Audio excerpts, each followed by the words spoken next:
настраивать не надо ничего.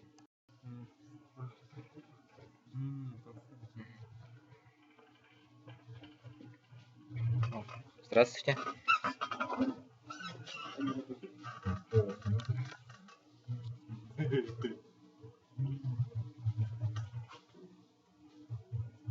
Там комментарии есть? Все нормально? Там все нормально идет?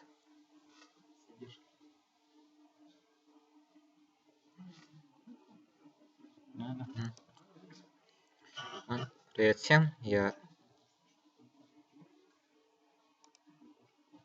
Тимур.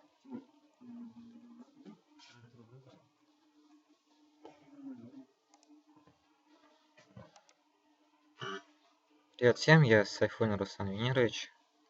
Я разработчик расширений для Google Chrome, Firefox и Opera, виртуальной клавиатуры.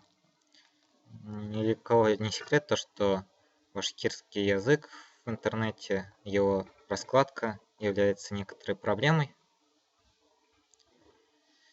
И одно из решений, это не решает все и вся, а только одно из решений, это создание виртуальной клавиатуры только внутри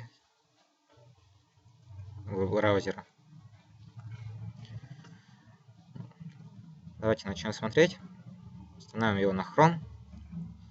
Для того, чтобы установить его, для начала надо зайти на официальный сайт, браузер keyboard.github.io.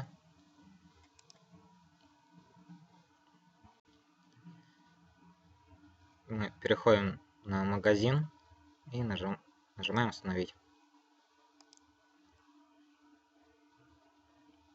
После первой установки появится окно настройки. И одной из проблем этого расширения, почему оно в бете, то что страницы после первой установки надо обновить будет. Есть множество настроек, начиная от того, что будут ли ваши физические клавиши, которые находятся на непосредственной клавиатуре, обрабатываться или нет, сохранять текущий язык при закрытии браузера, потом, когда показывать язык, когда мы будем вводить текст или вообще не показывать, и различные размеры и стили. Давайте добавим башкирский язык и нажмем сохранить.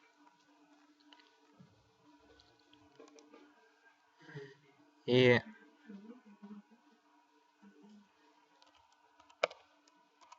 введем куда-нибудь башком. Видите, наша клавиатура появилась. Мы можем нажимать сюда и на физической клавиатуре.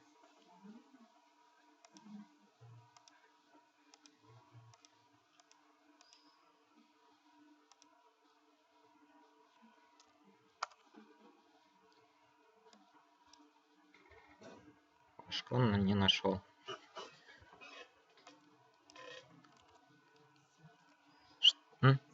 Си.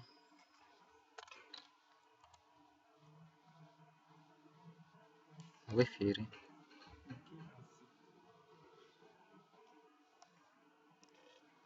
И поприветствуем же Си.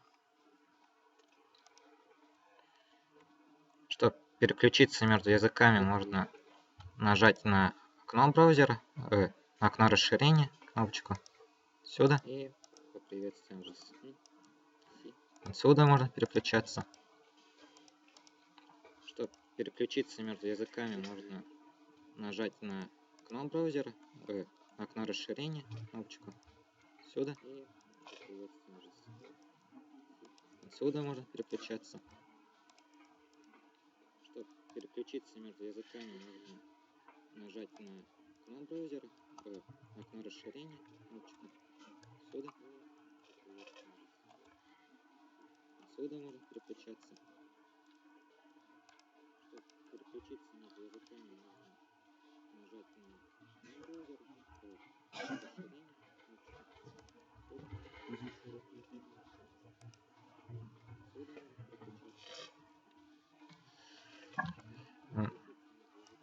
Ну вот и, собственно, весь функционал.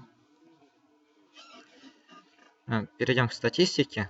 Эта программа была разработана примерно в июне, было выложено в интернет, и вот за 6 месяцев. Перейдем к статистике. Эта программа была разработана примерно, было скачано сейчас в июне, было выложено в интернет, и вот за 6 месяцев. Перейдем к статистике. Эта программа была разработана примерно, было скачано в Опере было скачано более 4800 раз. Что интересно, то что, вот, например, в день скачивают по 10 человек, получается, по 20, за неделю 193. Что можно заметить, кстати, то что количество скачиваний сейчас оно меньше, чем в начале того, как было разработано. За неделю 193. Что можно заметить, кстати, то что количество скачиваний сейчас оно меньше, чем в начале того, как было разработано. Сейчас. На Firefox активных пользователей 268 загрузок за неделю. И на Chrome примерно такие же цифры. На Firefox весь исходный код выложен на GitHub. 68 загрузок за неделю. На него можно перейти из официального сайта.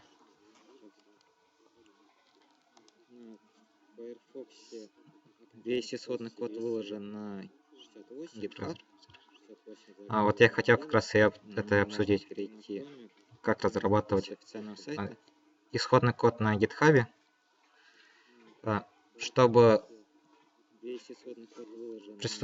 узнать сам процесс разработки, там достаточно ввести в Google, как это исходный код на GitHub. Для Firefox это Firefox Add-on SDK. Чтобы узнать сам процесс разработки, документация вот здесь. Это для Firefox вам надо будет установить Node.js, и с помощью Node.js будут компилироваться, собираться в пакеты ваши файлы, которые можно будет использовать в будущем для расширения. Для Chrome Node.js, и с помощью Node.js будут компилироваться Chrome, собираться в пакеты ваши extensions, которые можно будет использовать в будущем для расширения. Для Chrome Node.js, и с помощью Node.js будут компилироваться Chrome, собираться в пакеты Developer extensions, которые можно будет использовать в будущем для расширения. Для Chrome Node.js, и с помощью Node.js будут компилироваться. И здесь примерно официальная документация находится. Давайте посмотрим примерно, как состояние исходного кода в расширении на примере Chrome. И здесь примерно, кстати, для Chrome и Opera разработка одинаковая. Давайте посмотрим примерно, как. Первоначально надо создать manifest.json, где будет написано, какие у вас есть файлы, кстати, для Chrome и как называется ваша программа, какая версия, какие иконки вы используете, какие нужны права. Первоначально надо создать manifest.json, где будет написано, какие у вас есть файлы. И код можно разделить на background и content, options и pop-up меню. Pop-up меню это вот эта менюшка. И options это опции, background и content, options и pop-up меню. Так, Pop-up меню это меню. Content это наша страница, и вот эта клавиатура, она обрабатывается именно здесь. И background. Background используется для синхронизации между вкладками. Например, в нем записан код изначальных данных, то есть дефолтные данные. И, например, когда открывается новая вкладка, отправляется к ней, чтобы команда создания вкладки, создания клавиатуры.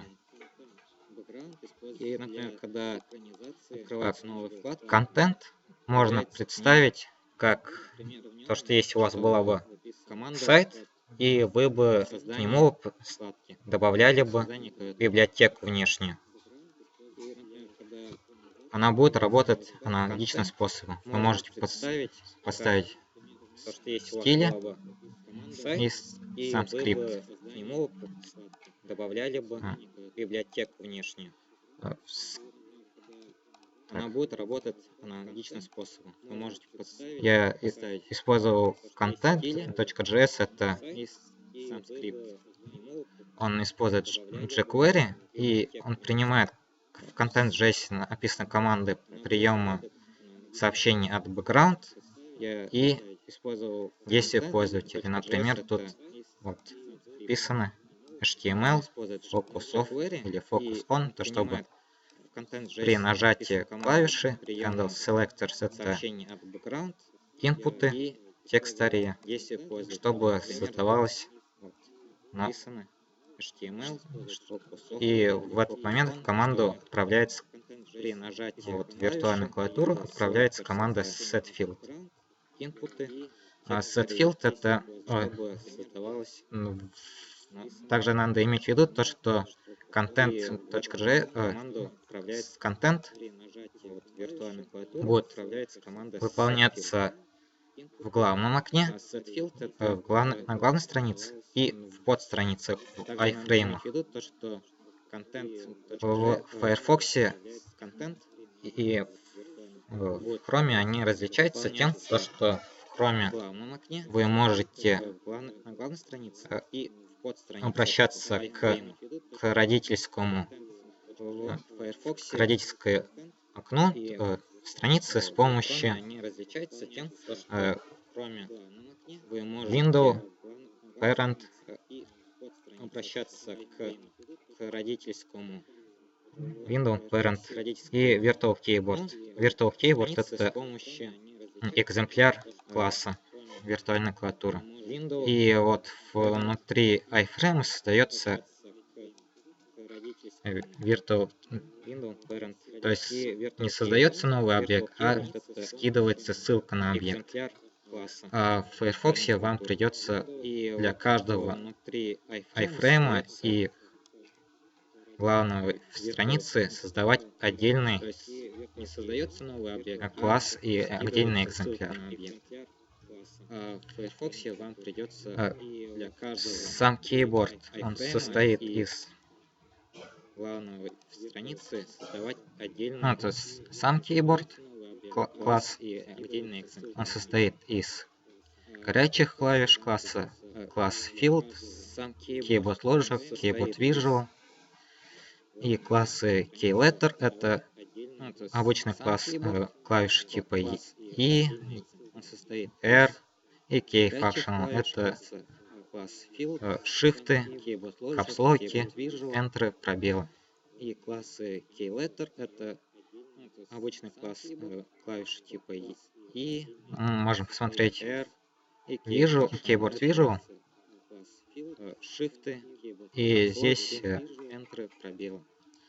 Вы видите то, что вот тут используются, например, jQuery-ские элементы.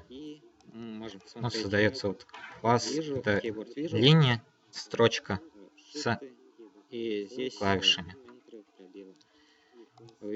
Потом pop-up меню и option это отдельные HTML страницы с У них можно подключить и стили, и скрипты. Вот. В Option я использовал AngularJS. И Option это если посмотреть pop-up меню, вот это менюшку, можно подключить и стили, да, вот ее структура. Такая небольшая. У меня на этом все. Есть вопросы? Если посмотреть pop-up меню, вот это менюшку, можно подключить и стили, да, вот ее структура. Такая небольшая. Да, есть перехват клавиатуры. Вы нажимаете на физические клавиши и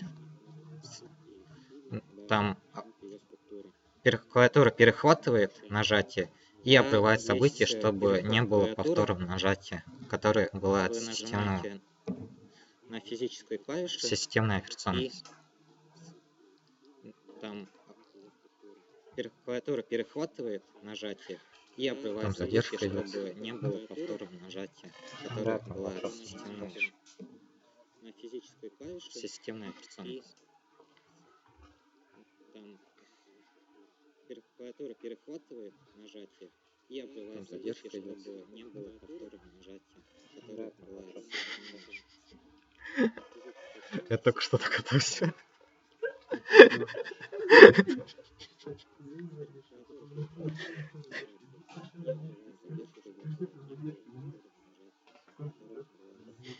Неправильно бродхостер, получается, настроен. Я только что догадался.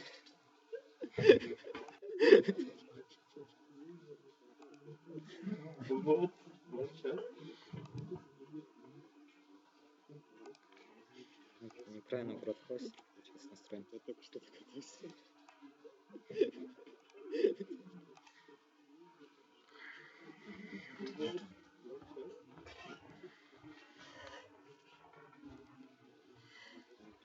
Вопросов нет, тогда переходим к следующей части.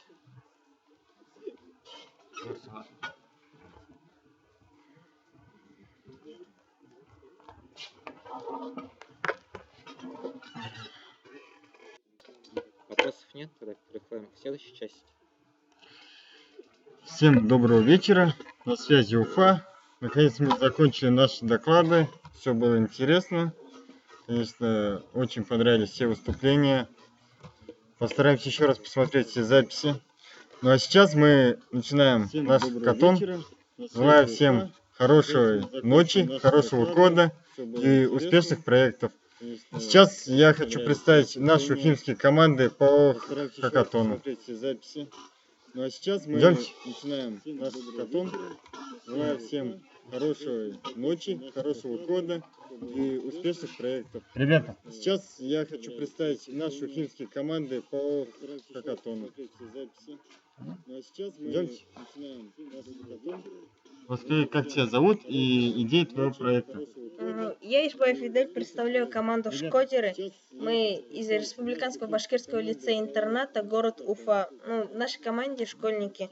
Наша идея в том, чтобы внедрить башкирский язык современным детям через интернет, чтобы было интересно и современно изучать. Но наша идея в том, чтобы сделать приложение примерно наподобие Лингалео. В Лингалео изучается английский через русский язык, а в нашем приложении будет изучаться башкирский язык через русский. Пока у нас есть идея, то, что будет 3 уровня: начинающий, средний и профессиональный. Начинающие это будут те, кто совсем не знают русский, а вот уже профессионалы это будут очень сложные слова. Также будут в словах короткие описания, перевод и звучание на башкирском. Также будет несколько тренировок интересных, по которым будут заниматься и запоминать слова. И также в главном меню будет строка поиска, где будут вводиться, получается, даже те, кто не тренируется, могут просто скачать приложение, ввести в поиск русское слово и посмотреть его перевод на башкирском или наоборот. И также в главном меню Спасибо. будет строка поиска, где будет Следующая вводиться, идея проекта даже те, это кто не тренируется, могут просто следующая скачать команда. приложение, ввести в поиск русское слово и посмотреть Расскажи, перевод на башкирский как тебя или зовут наоборот. и идея вашего проекта? Здравствуйте, меня зовут Батарбериев Александр. Наша команда называется «Титаны». Мы работаем вдвоем.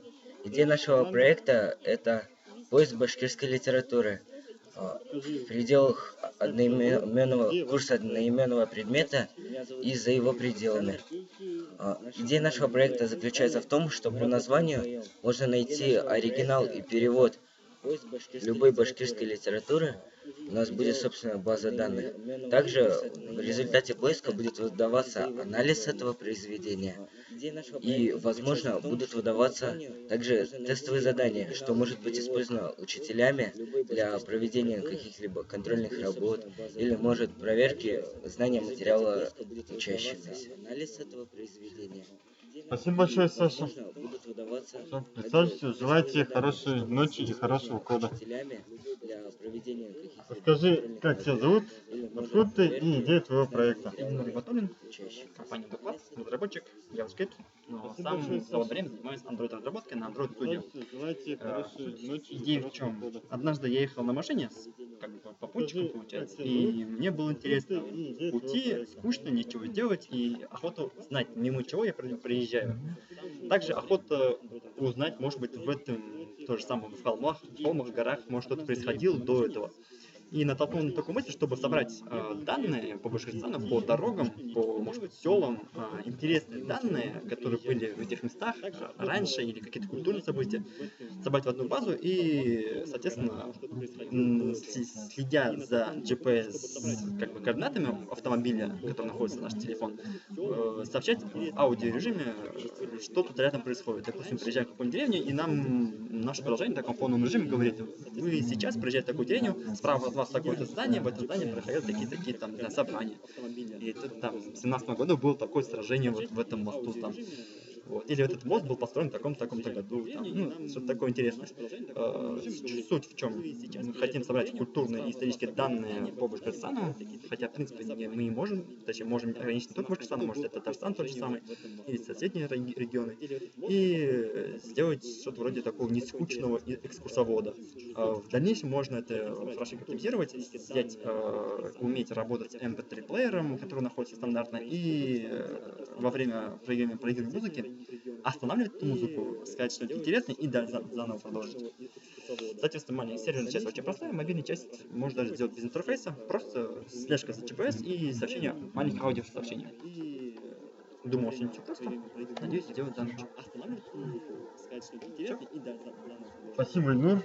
Думаю, твоя идея очень актуальна, многим понравится. Надеюсь, что твой проект реализуется и люди начнут изучать историю Башкирии.